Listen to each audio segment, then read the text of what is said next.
খাবার আইটেম ছেঁকা রুটি। এই হাটের এই দোয়ারনবগঞ্জ বলেন, শ্রীনগর বলেন, মুন্সিগঞ্জের লোকজন বলেন, আশেপাশের সবার কাছে এই রুটি খুব বিখ্যাত, খুব টেস্টি। এটা এইভাবে তাওয়ায় ভাজার পরে এটা বিশেষ কায়দায় উপস্থাপন করা হয় এবং সবার কাছে সুস্বাদু। ভাই ভাই আপনার নাম? গোপীনাথ। আপনার এই ছেঁকা রুটি কবে থেকে জনপ্রিয় হয়েছে? অনেক আগে থেকে ভাই। না আপনার ছোটবেলা থেকেও জনপ্রিয় নাকি? বহুত বছর ধরে। বহুত বছর ধরে। কত করে পিস বিক্রি করেন এটা? 20 টাকা। 20 টাকা পিস, সাথে সাথে ডাল বা চিটি ওইটা কি আলাদা? মিষ্টি আছে। কেমন চলে এটা? ভালো চলে।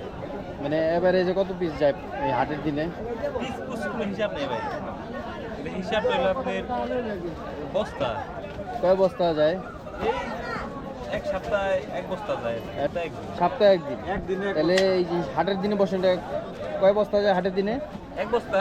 এক বস্তায় কত? দোকানে এক বস্তা যায়। দুই দোকানে এক বস্তা যায়। তাহলে মনে করেন এক বস্তায় কত পিস রুটি হয়? কেজিতে 10-15 50 কেজি। 50 কেজি। এই যে এইটা হচ্ছে স্পেশাল সার্ভিস। রুটি ছেঁকার পরে ছেঁকানোর পরে থাপড়ায় রুটিটাকে সার্ভিস দেওয়া হয়। অনেকে এইটাকে থাপড়ানো রুটিও বলে, কিন্তু আসলে এই শিবরামপুর হাটে ছেঁকা রুটি নামে সবাই চিনে আর কি। থাপড়ানো রুটিও বলে অনেক এলাকায় এটা, এই সিস্টেমটাকে, কিন্তু আসলে এই শিবরামপুর হাটে ছেঁকা রুটি নামে সবাই চিনে আর কি, পরিচিত এটা জিনিসটা। ছেঁকা রুটির দোকান সবগুলা। এইখানে একটা ছেঁকা রুটির দোকান, এই পাশে আছে, এই পাশে ছেঁকা রুটির দোকান।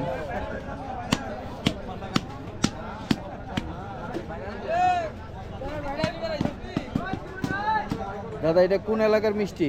এটা হলো আমাদের চুরাইন এলাকার মিষ্টি। চুরাইন? এটা কি মিষ্টি কত বড় সাইজ? রাজভোগ বলে।